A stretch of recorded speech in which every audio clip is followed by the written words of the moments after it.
आप दे रहे हैं कमोडिटी कॉल। कमोडिटी बाजार का एक्शन लेकर आते हैं आपके सामने, साथ ही लेते हैं ट्रेड्स। हमारे साथ है टेक्निकल क्यू की प्रोपराइटर अखिलेश जैन। लेकिन इस समय अगर बाजार का हाल देखें तो पहले तो इंटरनेशनल मार्केट्स का रुझान दिखाते हैं। और इंटरनेशनल मार्केट्स में गोल्ड इस समय ऑल टाइम हाइज के आसपास ही कारोबार कर रहा है। 3336 के लेवल्स देखने को मिल रहे हैं। हालांकि थोड़ी प्रॉफिट टेकिंग देखने को मिली है इंटरनेशनल मार्केट्स में, लेकिन अभी भी उन्हीं लेवल्स के आसपास ही है। घरेलू बाजार में देखेंगे सोने को तो यहाँ पर फ्लैटिश टोन पर ट्रेडिंग होते हुए दिखाई दे रही है नहीं, लेकिन यहाँ भी मौजूदा लेवल्स 95,000 के आसपास है। तो कोई बहुत डिसाइसिव प्रॉफिट टेकिंग नहीं है। थोड़ी बहुत यहाँ पर भाव नीचे आते हुए दिखाई दिए हैं, लेकिन बहुत कमजोरी नहीं रिफ्लेक्ट होते हुए दिखाई दे रही है। इसके अलावा अगर आप सिल्वर को देखेंगे तो यहाँ भी डोमेस्टिक मार्केट्स में आज के सेशन में थोड़ी दबाव है, प्रॉफिट टेकिंग देखने को मिल रही है।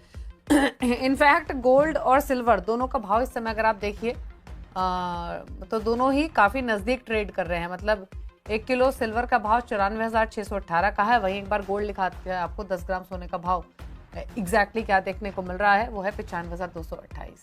तो क्लियरली एक आउट परफॉर्मेंस गोल्ड दिखाते हुए चांदी के मुकाबले भाव ऊपर निकल चुके हैं। वो 1 किलो का भाव है, ये 10 ग्राम का भाव है, लेकिन मोमेंटम स्ट्रॉन्ग रहा है दोनों ही कमोडिटीज में। गोल्ड ने डेफिनेटली एक आउट परफॉर्मेंस दिखाई है। इसके अलावा अगर आप बेस मेटल्स को देखेंगे तो नरमी के साथ ही ट्रेडिंग होते हुए दिखाई दे रही है आज के सेशन में। कच्चे तेल में थोड़ी बहुत वाइब्रेंसी बनी हुई है। अखिलेश जैन बने हुए। अखिलेश बताइए पहले तो आपकी ट्रेडिंग स्ट्रैटेजीज और गोल्ड पर स्पेशली क्या राय है आपकी 95,000 के भाव पर। मतलब अगर आप इंटरनेशनल मार्केट्स को भी देखें या घरेलू मार्केट्स को भी देखें, कोई डिसाइसिव प्रॉफिट टेकिंग नहीं है। थोड़ा बहुत इस तरीके के डिप्स तो देखने को मिलते ही हैं जब रिकॉर्ड हाइज बनते हैं। नमस्ते दीपाली जी। देखिए, जैसे देखने को मिल रहा है कि काफी अनसर्टेन एनवायरनमेंट है। कहीं से भी कोई क्लैरिटी नहीं आ रही। टैरिफ्स का जो कंसर्न है अभी भी बना हुआ है। हालांकि थोड़े दिन से अभी ये एक पॉज मिला है, बट स्टिल टैरिफ के रिगार्डिंग में हम डेली बेसिस पे कुछ ना कुछ चिप-इन्स देखते हैं, जिसके कारण काफी अनसर्टेनिटी बन गई है। वहीं कल फेड चेयरमैन वहां से भी कोई क्लियरिटी नहीं आई। तो इट सिंपली मीन्स कि ये जो अनसर्टेन एनवायरनमेंट है अभी भी गोल्ड के लिए सपोर्टिव है। तो एज ए होल अगर फंडामेंटल्स की बात करें तो यस, यहाँ पर अभी भी इस तरह का कोई नेगेटिव सेंटिमेंट नहीं दिख रहा टुवर्ड्स गोल्ड। यहाँ पर थोड़ा सा प्रॉफिट बुकिंग्स देखने को ऊपर के भाव है तो देखने को मिल सकती है। लेवल स्पेसिफिक बात करें अपन तो मुझे लगता है कॉमेक्स स्पॉट 3333 एक क्रूशल रेजिस्टेंस लेवल रहेंगे प्राइजेस को फर्दर रैलीज करने के लिए, क्योंकि हम देख रहे हैं कि नीचे से अराउंड 25 से 30% की यहाँ पे रैलीज देखने को मिली है पिछले कुछ महीनों में गोल्ड के अंदर। तो फर्दर एक्सटेंड करने के लिए इसको मुझे लगता है 3333 के ऊपर क्लोजिंग्स करना एक इम्पॉर्टेंट यहाँ पे ऑब्जर्वेशन रहेगा। अगर बाजार इसके ऊपर क्लोज करते हैं तो मुझे लगता है कि ये रैलीज जारी रहेगी और आने वाले सत्रों में हम 3450 और इवन 3650 तक के भी लेवल्स देखने को मिल सकते हैं। तो अगर पोजिशनल आउटलुक है तो वी हैव टू वेट, यहाँ पर थोड़ा वेट करना चाहिए। ट्रेडिंग स्पेसिफिक मुझे लगता है कि एक बार यहाँ पे क्वेश्चन है कि प्राइजेस यहाँ से 35 से 40 डॉलर अराउंड 800 से 1000 पॉइंट का एक करेक्शन यहाँ पे एमसीएक्स मार्केट में दिखे तो फॉर स्पेसिफिकली ट्रेडिंग पर्पस मुझे लगता है कि गोल्ड को यहाँ पे उछाले में बेच सकते हैं, बट कंडीशनल सेलिंग रहेगी। अगर प्राइजेस 4347 से 52 की रेंज में आता है तो वहां पे आप बेचे। 3357 के ऊपर का स्टॉप लॉस प्लेस करें 3285 के लिए। वहीं डोमेस्टिक मार्केट में 95,675 से 800 के बीच में आप बेच सकते हैं। 95,650 का ऐसा लगाए। ग्रेजुअली भाव हमको 94,850 950 से लेकर 650 की रेंज में देखने को मिल सकते हैं जी। चलिए, तो ये रही आपके लिए स्ट्रैटेजी गोल्ड पर इंटरनेशनल डोमेस्टिक दोनों ही लेवल्स के पर्सपेक्टिव से। थैंक यू अखिलेश जी आने के लिए शो में। इसी के साथ एक ब्रेक के उस पर आप देखिए वर्ल्ड गोल्ड काउंसिल के इंडिया सीईओ सचिन जैन से एक्सक्लूसिव बातचीत। नमस्कार।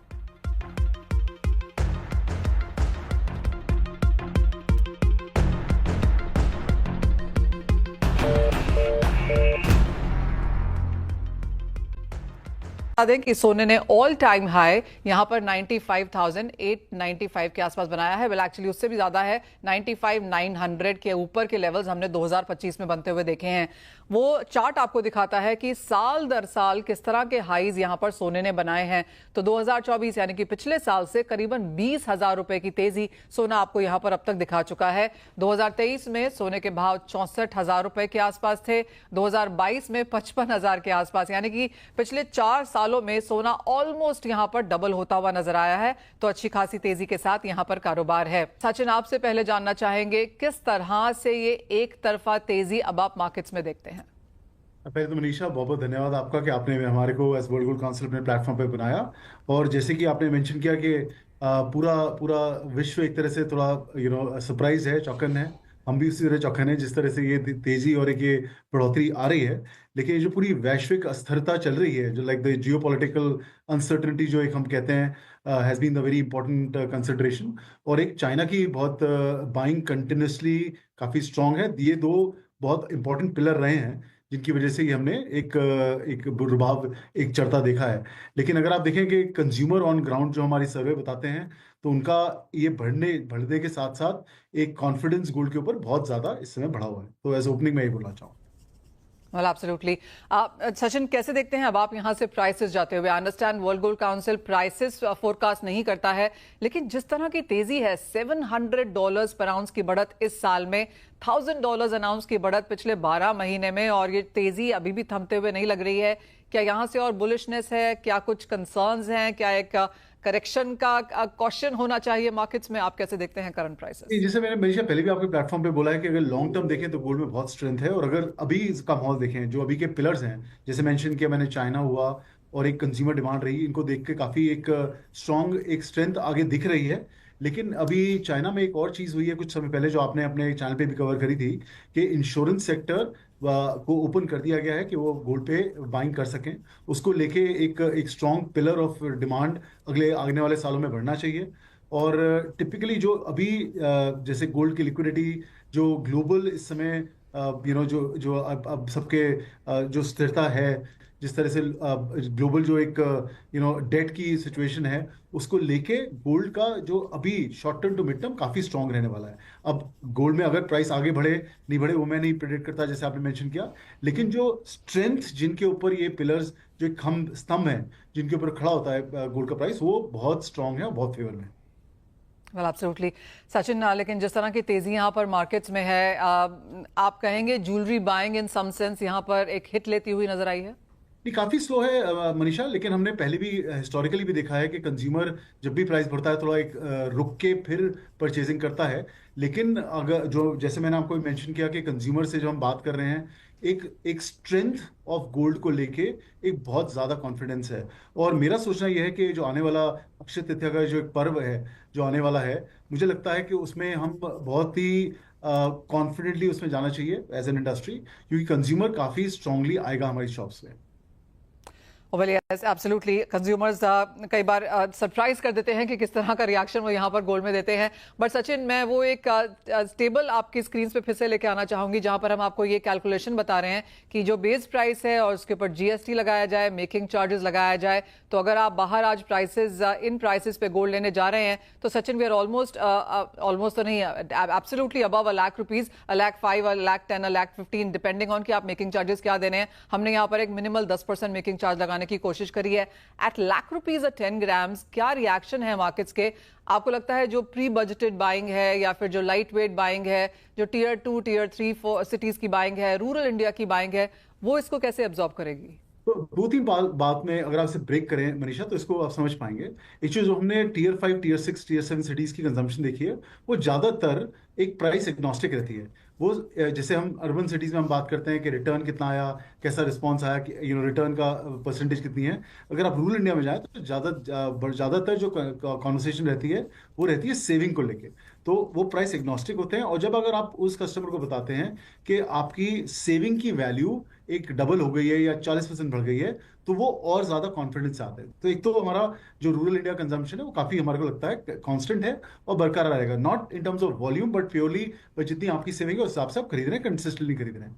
फिर आप अर्बन में आइए, तो अर्बन में जो अगर एक कंज्यूमर है जिसकी एक इन्वेस्टमेंट ज्वेलरी के दौरान एक गोल्ड में होती है, डायमंड्स में होती है, जेमस्टोन्स में होती है, मुझे लगता है कि जो अभी गोल्ड में हो रहा है, आपका बजट की ज्यादा परसेंटेज किसी शादी का है या किसी और का है, आपका ज्यादा परसेंटेज एक सोने में जाएगा, 100% जाएगा, बिकॉज जो गोल्ड में हो रहा है।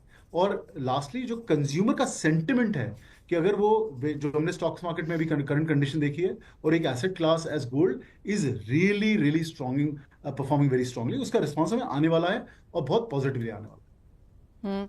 सचिन, दूसरा एक मेजर बड़ा पॉइंट है, जैसे आपने कहा कंज्यूमर डिमांड यहाँ पर अच्छी है और वो ईटीएफ्स के थ्रू काफी स्ट्रांग नजर आई है। जो वर्ल्ड गोल्ड काउंसिल की वेबसाइट से ही मैंने वो नंबर्स देखे थे कि जैन फेब मार्च में नंबर्स यहाँ पर सिर्फ बढ़ते हुए नजर आए हैं। रिडेम्पशंस हैं बट वो फार एंड फ्यू हैं। ईटीएफ डिमांड अपने पीक से काफी अभी भी कमजोर है, होल्डिंग्स अभी भी काफी कम है।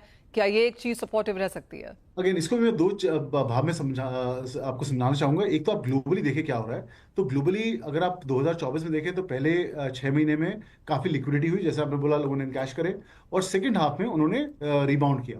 तो नेट जो एक सरप्लस हमने पिछले साल में देखा, करीब $3.5 बिलियन का हमने एडिशन देखा ईटीएफ में। अगर आप भारत का देखें लास्ट ईयर, तो 41 टन से लेके हम लोग करीब 58 टन पे हम लोगों ने ईयर एंड किया था, 58.5 ton.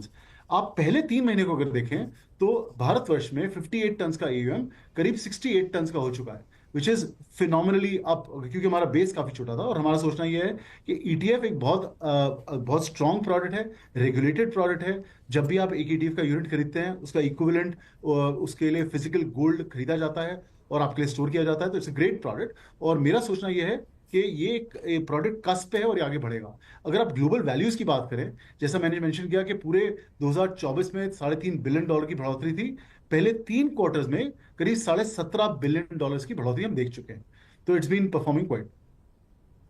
Sachin, the other thing is about central bank buying. जैसे आपने कहा चाइना यहाँ पर लगातार खरीद रहा है, just not just insurance companies, लेकिन चाइना सेंट्रल बैंक मार्च के महीने में 5वें महीने में लगातार यहाँ पर बाइंग करता हुआ आया है। बीच में 2-3 महीने का गैप था, अदरवाइज देखें तो पिछले 2 साल से कांस्टेंट यहाँ पर बाइंग है। नंबर्स काफी स्ट्रांग हैं। जिस तरह का ग्लोबल सिनेरियो है, बैकड्रॉप है, क्या ये एक और सपोर्टिव फैक्टर है?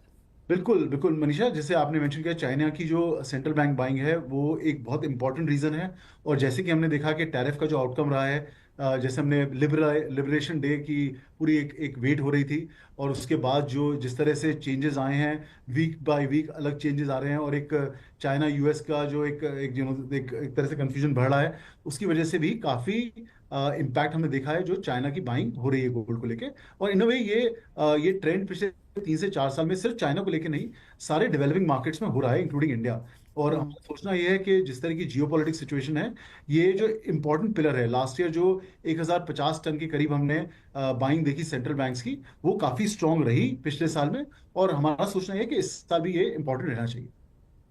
द अदर थिंग, जैसे आपने शुरुआत में ही कहा सचिन की ज्वेलरी बाइंग में थोड़ा सा इंपैक्ट यहाँ पर जरूर पड़ा है। ज्वेलर्स हमें कहते हैं कि 30-40% डिक्लाइन है फर्स्ट क्वार्टर कैलेंडर ईयर में, और अप्रैल में भी अभी थोड़ी सी असमंजस वाली स्थिति है। But that vengeance buying perhaps can come Akshaya Tritiya के आसपास। एक्सचेंज का मार्केट काफी बड़ा है, 15-20% से 40%, 50 भी कुछ ज्वेलर्स ने हमें यहाँ बोला है। स्क्रैप जो सेल्स हैं वो शायद बहुत ज्यादा नहीं आई, लेकिन ऑफ कोर्स थोड़ा बहुत जो स्केयर आता है कि प्राइसेस यहाँ से क्या बहुत नीचे गिर जाएंगे, उन लोगों ने इसे एनकैश जरूर किया है। वो पैटर्न कैसे देखते हैं? हम लोगों ने मनीषा काफी क्लोजली इसे वॉच किया है, और जैसे आपने बिल्कुल सही कहा कि 30 से 40% एक रिसाइकिल पे आ रहा है। लेकिन जो अच्छी बात है कि कंज्यूमर गोल्ड के प्रति गोल्ड ही लेके जा रहा है, गोल्ड के प्रति कैश और इन कैश करा के नहीं ले जा रहा है, क्योंकि कॉन्फिडेंस कैटेगरी में ज्यादा है।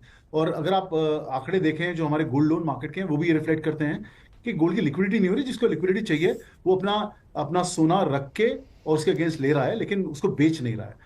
और यही एक अगेन गोल्ड की काफी स्ट्रेंथ है। और जो हमने रिसाइकलिंग देखी है वो एक बड़ा अच्छा एक मेरे हिसाब से जरिया है, क्योंकि आपकी जो ज्वेलरी आप पहन नहीं पा रहे हो, आप मॉडर्न डिजाइन में जो आपकी जरूरत है उसे कन्वर्ट करके आप उसे अडॉन कर पाएंगे। सचिन, वर्ल्ड गोल्ड काउंसिल की बहुत टाइम से ये कोशिश रही है कि सोने को मेन स्ट्रीम में लेके आया जाए। आपको लगता है कि यूएस प्रेसिडेंट ने वो काम कर दिया है आपके लिए? नहीं मनीषा, देखिए, अगर आप हमारा हमेशा से बड़ा साइंटिफिक अप्रोच रहा है कि आपके आंकड़े कैसे हैं, आपका ट्रेंड्स कैसे हैं। हम जब चीज़ ऊपर जाती है उसको भी बड़ा ट्रांसपेरेंटली बताते हैं, जब नीचे जाने के संकोच होते हैं उसको भी हम काफ़ी ट्रांसपेरेंटली आगे रखते हैं। और हमारा हमेशा से जो फंडामेंटल जो हम लोग कहते हैं कि गोल्ड को एक अच्छे डाइवर्सिफायर की तरह अगर आप यूज करें, अपने पोर्टफोलियो में 10 से 15% सोना रखें तो आपका हेल्दी पोर्टफोलियो रहेगा। ऑफ कोर्स जो आजकल हम लोग इक्विटी में देख रहे हैं वो सिचुएशन इज नॉट परमानेंट, वो भी बेटर होगी। लेकिन लॉन्ग टर्म में आप देखें तो मेरा बहुत स्ट्रॉन्ग रिकमेंडेशन यही रहता है कि 10 से 15% डाइवर्सिफायर विल मेक आपका जो पोर्टफोलियो उसकी हेल्थ को बहुत बेहतर करेगा। अब अगर हम international markets as of now देखें तो कहाँ कॉशन आपको लगती हुई नजर आती है? बिकॉज ये मार्केट एब्सोल्युटली हीटेड अप है। गोल्ड सिल्वर रेशियो भी अगर आप देखें तो वो यही बताती है या तो चांदी बहुत ऊपर जाएगी या सोने में कुछ मुनाफा वसूली देखने की जरूरत है। अब यूएस चाइना में भी will sit on a table, कुछ बात यहां पर करेंगे। जो पॉलिटिक्स शायद कम होते हुए नजर आएंगे, इक्विटी मार्केट्स में सुधार आएगा तो इसका इंपैक्ट यहां पर गोल्ड में पड़ेगा। किस तरह का वर्ड ऑफ कॉशन आप साउंड ऑफ करना चाहेंगे? आई थिंक मैं अगेन वर्ड ऑफ कॉशन ये करूंगा कि आप सोने को एक इक्विटी की तरह या एक प्ले की तरह फॉर अ डेली ट्रेड ना देखें, इसको लॉन्ग टर्म के हिसाब से देखें और तब आपके सॉल्यूशंस काफी सही रहेंगे। लेकिन of course the most obvious thing जो हम लोग को बड़ी क्लोजली देखनी चाहिए कि ये जो यूएस चाइना की कॉन्वर्सेशन है किस प्रकार में किस हल पे निकलती है, क्योंकि उससे काफी चीजें रिफ्लेक्टिव हैं। क्योंकि अगर ये ट्रेड जिस तरह से एक इम्पैक्ट करेगा विद चाइना, तो कौन से देशों को उसका बेहतर फायदा मिलेगा, ओवरऑल कंज्यूमर अमेरिका का कैसे इसको एब्जॉर्ब करेगा ये, क्योंकि इवेंचुअली कॉस्ट किसी को तो पास होएगा ही। अगर ट्रेड का टैरिफ लगने वाला है तो कंज्यूमर को कहीं ना कहीं से तो इसका एक एब्जॉर्प्शन करना पड़ेगा, तो उससे कितनी कंजम्पशन इम्पैक्ट आएगा। तो I think all of those things have to be watched very carefully.